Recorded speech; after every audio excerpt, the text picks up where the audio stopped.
3 అవర్స్‌లో రిపోర్ట్స్ వస్తాయంట మనీషా. నువ్వు బ్లడ్ ఇచ్చి ఆల్రెడీ 2 అవర్స్ అయిపోయింది. నేను అప్పటికే చెప్తూనే ఉన్నాను. నాకు ఏదో తేడా కొడుతుంది అని. నాకు తుమ్ము వచ్చినప్పుడైనా నువ్వు అర్థం చేసుకొని ఉండాల్సింది. నేను వరుసగా గెలుస్తున్నాను అని నువ్వు నా తుమ్ములు ఆపావు అని దేవయాని అంటుంది. ఆంటీ ఒకసారి మీ ఫోన్ ఇవ్వండి అని మనీషా ఆ ల్యాబ్‌కి ఫోన్ చేస్తుంది. నేను మనీషా నాది బ్లడ్ టెస్ట్ రిపోర్ట్స్ వచ్చాయా? నేను వచ్చి కలెక్ట్ చేసుకుంటాను అని చెప్తూ ఉంటే, మేడం అవి సిస్టంలో జనరేట్ అవుతాయి. కాంటాక్ట్ నెంబర్‌కి డైరెక్ట్‌గా సెండ్ చేయబడతాయి అని చెప్పడంతో, అయితే సెండ్ చేశారో లేదో ఒకసారి చూసి చెప్పండి అని మనీషా అరవింద ఫోన్ నెంబర్ ఇస్తుంది. ఆల్రెడీ రిపోర్ట్ సెండ్ చేయబడ్డాయి మేడం అని చెప్పడంతో, అవునా అంటూ మనీషా ఒక్కసారిగా కుప్పకూలిపోతుంది. గోవిందా గోవిందా అని దేవయాని దండం పెడుతూ ఉంటుంది. అరవింద వెయిట్ చేస్తూ ఉంటే అప్పుడే మెసేజ్ రావడంతో వెంటనే మొబైల్ ఓపెన్ చేసి చూస్తూ ఉంటుంది. అందులో మనీషాకి ప్రెగ్నెంట్ కాదని, రిపోర్ట్స్ నెగిటివ్ అని వస్తూ ఉంటాయి. అది చూసిన అరవింద ఒక్కసారిగా చాలా షాకింగ్గా చూస్తూ ఉంటుంది. మిత్రకి రక్తం పంచుకు పుట్టిన కూతురు వల్లే గండాలు పోతాయి అని నాగసాధువు చెప్పిన విషయం గుర్తు చేసుకుంటూ, అంటే మనీషా ప్రెగ్నెంట్ కాదా అని అనుకుంటూ బాధపడుతూ ఉంటుంది. ఏమైంది అరవింద అలా అయిపోయావు అని జయదేవ్ ఆ ఫోన్ని తీసుకొని ఓపెన్ చేసి చూడగా, ఏంటి అరవింద పాజిటివ్ అని వస్తే బాధపడాలి కానీ నెగిటివ్ అని వస్తే నువ్వు సంతోషపడాలి కానీ ఇలా షాక్ అయిపోయావేంటి అని. మనీషా కుట్రల గురించి మనకు తెలిసిందే కదా, లక్ష్మి అక్కడికి చెప్తూనే ఉంది. లక్ష్మి నమ్మకమే నిజమైంది అని జయదేవ్ అంటూ ఉంటాడు. చాలా సంతోషపడుతూ ఉంటాడు. మనీషా నా ఆశల్ని చంపేసింది. లక్ష్మి నమ్మకమే నిజమైంది. నా పెంపకంలో మిత్ర ఏ తప్పు చేయడన్నా లక్ష్మి నమ్మకమే గెలిచింది. లక్ష్మికి అన్యాయం జరగకూడదు, మిత్రకి ఆపద రాకూడదు. కానీ మిత్ర రక్తం పుంజుకు పుట్టిన ఆడబిడ్డ కావాలి. ఈ సమస్యకి పరిష్కారం ఎటు నుంచి వస్తుంది అని అరవింద చాలా టెన్షన్ పడుతూ ఉంటుంది. ఇక లక్ష్మి చాలా సంతోషంగా హాల్లో అటు ఇటు తిరుగుతూ ఉంటే అప్పుడే జాను, వివేక్ ఇద్దరు అక్కడికి వస్తారు. రిపోర్ట్ ఆల్రెడీ వచ్చేసి ఉంటుంది వదిన, పెద్దమ్మ దగ్గరికి వెళ్దామా అని వివేక్ అంటాడు. అప్పుడే మిత్ర అక్కడికి వచ్చి, రిపోర్ట్ ఏంటి వివేక్ అని ప్రశ్నిస్తూ ఉంటాడు. మీ వల్ల ఏ తప్పు జరగలేదని నిరూపించే ప్రయత్నం మా అక్క చేసింది బావగారు అని జాను చెప్తూ ఉంటుంది. ప్రయత్నమా? ఏం ప్రయత్నం అని మిత్ర ప్రశ్నిస్తూ ఉంటే, ఆల్రెడీ చేసేసాను మిత్ర గారు, ఇప్పుడు రిపోర్ట్ వచ్చేసి ఉంటుంది, ప్రెగ్నెన్సీ రిపోర్ట్ అని లక్ష్మి చెప్తూ ఉంటుంది. అప్పుడే అరవింద, జయదేవ్ మెట్లు దిగి వస్తూ ఉంటారు. నీ నమ్మకమే నిజమైంది లక్ష్మి, కానీ మిత్రని కాపాడుకోవటం ఎలాగో నాకు అర్థం కావటం లేదు అని అరవింద మనసులో అనుకుంటూ బాధపడుతూ దిగి వస్తూ ఉంటుంది. రిపోర్ట్ వచ్చిందా మామయ్య గారు అని లక్ష్మి అడగడంతో, వచ్చిందమ్మా, నీ నమ్మకమే నిజమైంది అని జయదేవ్ చెప్తూ ఉంటాడు. నీ నమ్మకమే నిజమైంది వదిన, మనీషా కుట్ర బయట పడిపోయింది అని వివేక్ అంటే, ఏం మాట్లాడుతున్నావు వివేక్ అని మిత్ర ప్రశ్నిస్తూ ఉంటాడు. రీయూనియన్ రోజు మీరు మనీషాతో ఏ తప్పు చేయలేదండి, ఇప్పుడు ప్రెగ్నెన్సీ టెస్ట్ చేయించాము, అందులో నెగిటివ్ అని వచ్చింది అని లక్ష్మి చెప్తూ ఉంటుంది. మనీషా మిమ్మల్ని పెళ్లి చేసుకోవడం కూడా అబద్ధమే, అది కూడా మోసమే అని లక్ష్మి చెప్పడంతో, ఎలాగైనా సరే నిన్ను పెళ్లి చేసుకోవాలని మనీషా కుట్ర చేసింది మిత్ర. ఈ ఇంటి కోడలు అనిపించుకోవడానికి మనీషా ఇంత పెద్ద కుట్ర చేసిందని జయదేవ్ చెప్తే, అవును బావగారు, నిన్ను అక్కని విడదీసి మిమ్మల్ని పెళ్లి చేసుకోవడానికి మనీషా ఇంత పెద్ద కుట్ర చేసింది. మీ మంచితనంతో మనీషా ఆడుకుంటుంది అని జాను చెప్తూ ఉంటే మిత్ర కోపంతో రగిలిపోతూ ఉంటాడు. ఇంకా చూస్తూ ఉన్నావేంటి అరవింద, మనీషాని బయటికి గెంటేసే, ఇక ఈ ఇంట్లో ఒక్క క్షణం కూడా ఉండనివ్వకు అని జయదేవ్ చెప్పడంతో అరవింద మనీషా మనీషా అని కేకలు పెడుతూ పిలుస్తూ ఉంటుంది. అరవింద్ అక్క పిలుస్తుంది మనీషా, నువ్వు వెళ్ళకపోతే జుట్టు పట్టి లాక్కుని తీసుకువెళ్తారు, ముందు నువ్వు వెళ్ళు, తర్వాత నేను వస్తాను అని దేవయాని చెప్తుంది.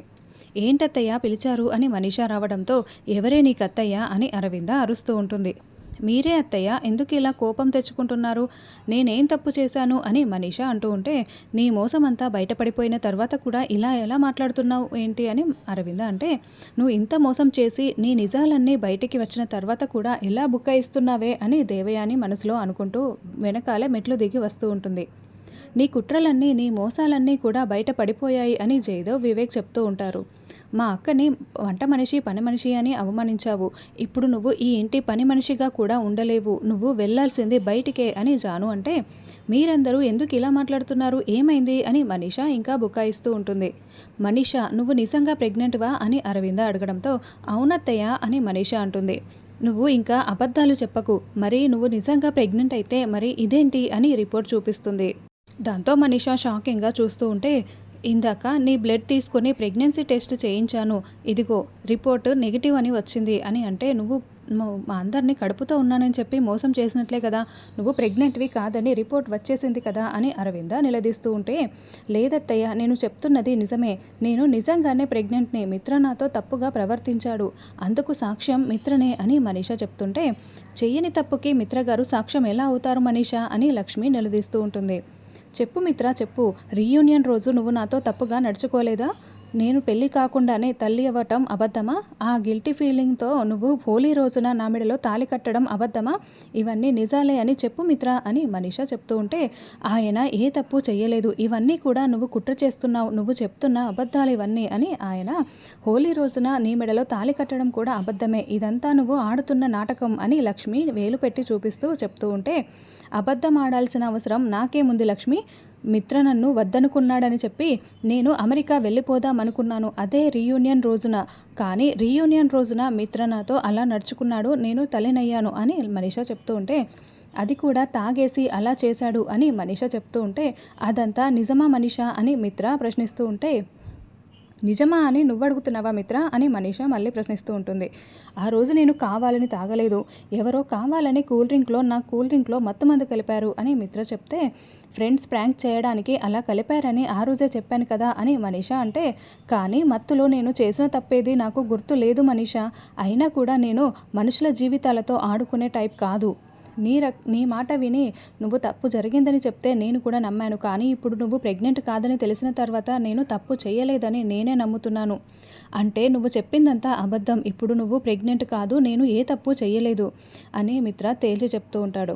ఏంటి మిత్ర నువ్వు ఇలా మాట్లాడుతున్నావు అని మనీషా మిత్రని నిలదీస్తూ, ఆంటీ మీరైనా మిత్రకి చెప్పండి అని మనీషా అంటూ ఉంటే, ఇప్పటికైనా నువ్వు నిజం చెప్పు మనీషా, ఇదంతా నువ్వు నన్ను పెళ్లి చేసుకోవాలని చేసావా, ఈ ఇంటికి కోడల్ని అవ్వాలని చేసావా, ఎలాగైనా నన్ను సొంతం చేసుకోవాలని చేసావా అని మిత్ర నిలదీస్తూ ఉంటే, లేదు మిత్ర అని మనీషా మాట్లాడబోతూ ఉంటే, అబద్ధాలు చెప్పకు మనీషా, నేను ఒకప్పుడు నిన్ను ప్రేమించాను, పెళ్లి చేసుకోవాలనుకున్నాను, కానీ లక్ష్మిని పెళ్లి చేసుకున్నాను, కానీ ఇప్పుడు నాకు లక్ష్మి ప్రాణం, నేను నిన్ను ఏ విధంగానూ కూడా పెళ్లి చేసుకోవాలని అనుకోవటం లేదు, ఇప్పుడు లక్ష్మి నాకు ఎంత ప్రాణం అంటే, లక్ష్మి నా పక్కన లేకపోతే నాకు బ్రతుకే లేదన్నంత ప్రాణం నాకు, అందుకే నీకు ఆ రోజే గుడిలో చెప్పాను, లక్ష్మి అంటే నాకు, నేను నిన్ను ఒక స్నేహితురాలుగా, ఒకప్పటి ప్రియురాలుగా మాత్రమే చూడగలను, నేను నిన్ను పెళ్లి చేసుకోలేను అని చెప్పాను, కానీ నువ్వు వినలేదు, దయచేసి నన్ను లక్ష్మిని వేరు చెయ్యాలని చూడకు మనీషా, మేము భార్యాభర్తలమే, 2 పిల్లల తల్లిదండ్రులమే, దయచేసి మా ఇద్దరి మధ్యకి వచ్చి మమ్మల్ని విడదీయాలని చూడకు అని మిత్ర అరుస్తూ చెప్తూ ఉంటాడు.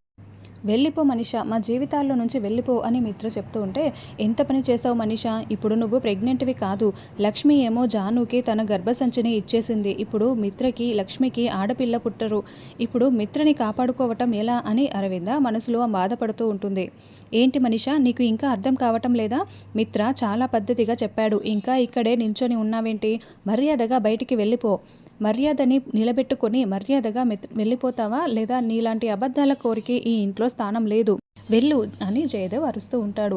ఇంకా అప్పటికి కూడా మనీషా నేను చెప్పేది నిజం, నేను నిజంగానే ప్రెగ్నెంట్ అని చెప్తూ ఉంటే, ఈ రిపోర్ట్ చూసిన తర్వాత కూడా నువ్వు ప్రెగ్నెంట్ అని ఎలా చెప్తావు అని అరవింద అడుగుతూ ఉంటే, లేదు ఆ ప్రెగ్నెంట్ రిపోర్ట్ అంతా కూడా తప్పు అని మనీషా అంటూ ఉంటుంది. ఏంటే ఇది తప్పు కాదే, నువ్వే తప్పుదానివే, మిత్రని చెడ్డవాడిలా చూపించాలని చూసావు, నువ్వు కుట్రలతో ఈ ఇంటి కోడలు అవ్వాలని చూసావు, ఇంత మోసం చేస్తావా, మర్యాదగా వెళ్ళవే వెళ్ళు బయటికి అని అరవింద చెప్తూ ఉంటే, లేదత్తయ్య నేను నిజంగా ప్రెగ్నెంట్నే అని మనీషా మళ్ళీ అదే మాట మాట్లాడుతూ ఉంటే, నోర్ముయ్ అంటూ అరవింద మనీషా చెంప పగలగొడుతుంది. ఇంకా నువ్వు మమ్మల్ని మభ్యపెట్టాలని చూసావంటే నిన్ను చంపేస్తాను, మర్యాదగా బయటికి వెళ్ళు అని అరవింద అరుస్తూ ఉంటుంది. వివేక్ జాను దీనికి సంబంధించినవి ఏవి కూడా ఇంట్లో ఉండటానికి వీల్లేదు, అన్నీ తీసి బయట పడేయండి అని అరవింద చెప్తూ ఉంటే, అప్పుడే సారీ మేడం అంటూ ఒక డాక్టర్ ఇంటికి వస్తుంది. ఇందాక మీరు అర్జెంటుగా ఇంటికి రమ్మని ఫోన్ చేశారు కదా, సిజేరియన్ ఉండి నేను రాలేకపోయాను, ఎవరినో టెస్ట్ చేయాలని చెప్పారు కదా, ఇప్పుడు వచ్చాను, ఎవరిని టెస్ట్ చేయాలి అని డాక్టర్ అడుగుతూ ఉంటే, ఇప్పుడు మీరు ఎవరిని టెస్ట్ చేయాల్సిన అవసరం లేదు డాక్టర్ అని అరవింద చెప్తూ ఉంటుంది. అప్పుడే అరవిందకి ఫోన్ వస్తూ ఉంటుంది. హలో చెప్పండి అని అరవింద అడగడంతో, సారీ మేడం అని ల్యాబ్ టెక్నీషియన్ చెప్తూ ఉంటాడు. సారీ ఎందుకు అని అరవింద అంటే, ఇందాక మీ ఫోన్కి రాంగ్ రిపోర్ట్స్ పంపించాను మేడం. ఏ మనీషా డి మనీషా అని 2 పేర్లు ఉన్నాయి. 2 పేర్లు ఒకేలా ఉండటం వల్ల మీకు డి మనీషాకి బదులుగా ఏ మనీషా రిపోర్ట్స్ పంపించాము. ఇప్పుడు అసలైన రిపోర్ట్స్ పంపించాము చూసుకోండి అని చెప్పి ఆవిడ ఫోన్ పెట్టేస్తుంది. ఊరు నుంచి వచ్చిన నీకే ఇన్ని తెలివితేటలు ఉంటే యూఎస్లో యూనివర్సిటీలో చదివి వచ్చిన నాకెన్ని తెలివితేటలు ఉండాలి లక్ష్మి అని మనీషా మనసులో అనుకుంటూ ఉంటుంది. ఇక ఆ రిపోర్ట్స్లో పాజిటివ్ అని ఉంటుంది.